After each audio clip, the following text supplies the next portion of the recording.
Serious, what is your worst memory of public school? Getting punched in the shoulder every single day on the way home from school. No one could do anything about it because it wasn't on school grounds. There was a 2-year period during middle school when I had a perpetual bruise on my upper arm, except on summer vacations.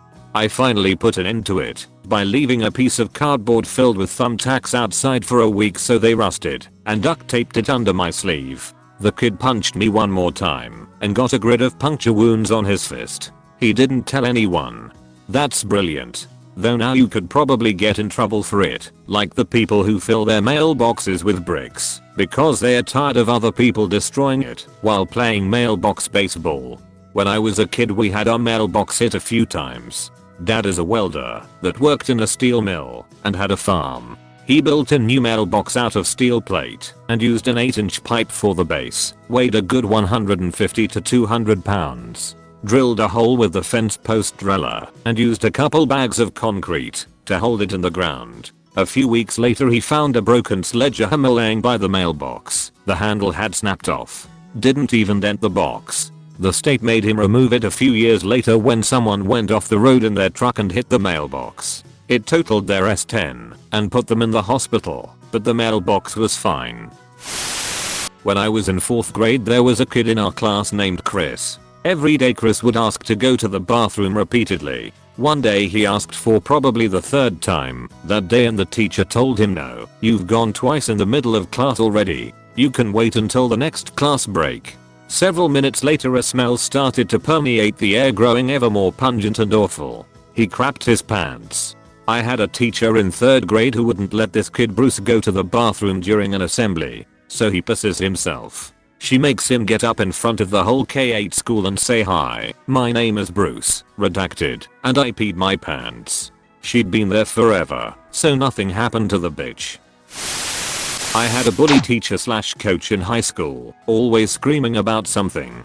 He never seemed to like me, even though I tried my hardest in sports. I wasn't very good. I did get great grades and was in my 1st year of college. I had to stop by the high school to pick up a transcript, walked by his classroom on the way to the office. He stops lecturing the class and comes out in the hallway to berate me for wearing a hat in the school. I took my hat off, adjusted the bill, looked him in the eye, put it back on and walked away. He followed me to the office grumbling about how I had a lesson to learn and he was going to show me. Principal comes out of his office to see what all the yelling is about. I still haven't said a word. He starts retelling the story to the principal. I turn step to the secretary and ask for my transcript, remind her I called earlier. She hands it over. I turn to the principal and ask him if all guests in the school were treated like this. I think he forgot I wasn't a student anymore. I always wish I would have told him off and created a big scene, but I just left. Had a similar experience where I went to go drop off something at my old high school a year after graduating, and 2 of the school security guards got really aggressive asking me where I was going and where my hall pass and I pointedly were, damn near yelling. Very calmly I said I don't go to this school. The look on their faces screamed, "Oh shit, we fucked up." That was so satisfying knowing they couldn't do anything like they used to when I actually went to school. I went to a magnet school and our busing system had us taking the bus to our local high schools and then from there taking a bus to our school. Coming back, it was similar except for different locations for the bus transfer, but if school was let out early for snow, we'd get bused back to our local high schools. Point of that explanation is that I was in the cafeteria of a school I didn't go to. I have a form of hair loss and was wearing a hat. Some teacher slash staff member came up to me and asked, rudely, "Is that part of your costume?" I was confused and then he told me to take off my hat. Normally at my school I'd tell teachers that I wore a hat for medical reasons, but this guy's rudeness caught me off guard. I just hoped he felt guilty when I took off my hat to reveal patchy stubble. I have 2. Grade 4. I bring my binder up to the teacher's desk to show her my homework. Can't remember what it was. She looks at it for a few seconds and suddenly picks the binder up and heaves it across the classroom without a word. It lands with a thud and a crack as it tears and the rings pop all out of alignment. I was stunned. All I could do was go pick up my binder and sit down again. told my parents that night when they asked how was your day at school, and they had the school put me in another class for the year. In the grand scheme of things, that's not too terrible. Plus bonus, this teacher was a big fan of country music and made all the kids practice square/line dancing throughout the year for a year-end concert. Where I'm from, that shit's embarrassing, so at least I got out of doing that.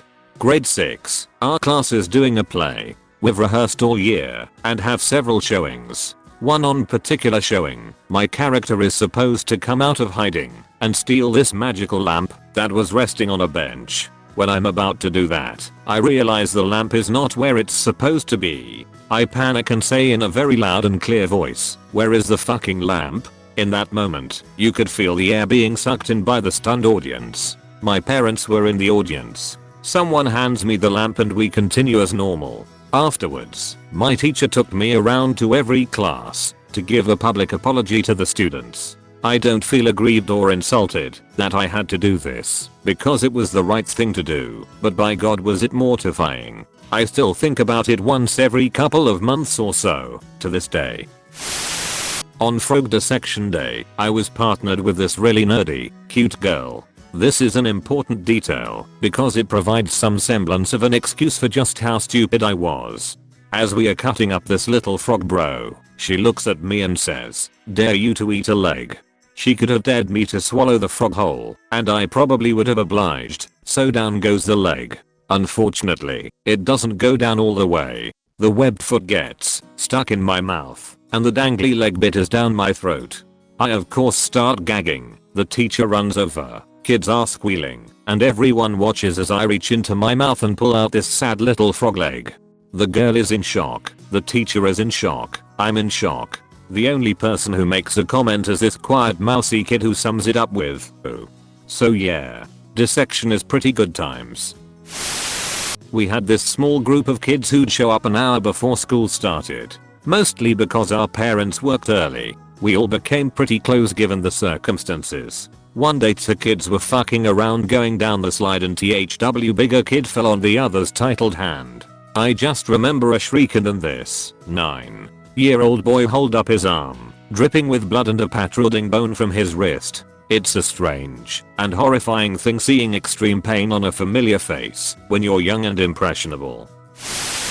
Back in the day, before classes began for the day, elementary age kids were allowed to play outside on the playground. There I was, playing in the big mass soccer game, when I, legitimately, stole the soccer ball from an older kid. He got mad at this. He tackled me and started pummeling my face. My face became a bloody mess, and I was in a daze. When my mother was called in, she spoke to the vice principal about what would be done with the other boy. His response was boys will be boys, and nothing was done. That was the tipping point for my parents sending me to private school. That, and the Florida school system was one of the worst in the country. So my school had this automated phone system that was used mainly for bad weather. I live in the south, so tornadoes occurred often, so it was a pretty effective system. This same system was used to inform parents that their child was failing a class/school in general. My principal accidentally sent that message to every kid's parents in the entire school system. I was raised by my grandmother and grew up with very good grades, and when I walked into my house after school the first thing she said was, "Wanna fucking tell me something?" I started crying instantly, still pretty young, and confessed that it was me that broke the headlights of her car, and not my friend who lived next door. Thanks public school. Same exact thing happened to me, except the school accidentally sent a recorded message that I wasn't in school that day. Parents were pissed when I got home, but I was innocent and made them call one of my teachers to prove it. They totally lost faith in the system after that, so I was able to skip school constantly without any consequences. It was awesome. Even pulled up next to my dad at a stoplight once and managed to bullshit my way through it. Field trip I said. Edit. Self-drive field trips were common for biology class field work. My bullshit was completely plausible. In 6th grade, a group of boys were always really mean to me. I was an easy target as I was a very awkward, early developed preteen girl. We were having silent reading in English class when all of a sudden the boy next to me makes a loud fart noise with his mouth and hands and says EWWWWW. Lil Wolf. I freaked out, and my teacher sent me to the principal's office for disrupting class. I proceeded to cry for about 20 minutes in the office. Funny enough, I became very good friends with this guy in high school. He even tried to make a move on me once. But I'll never forget.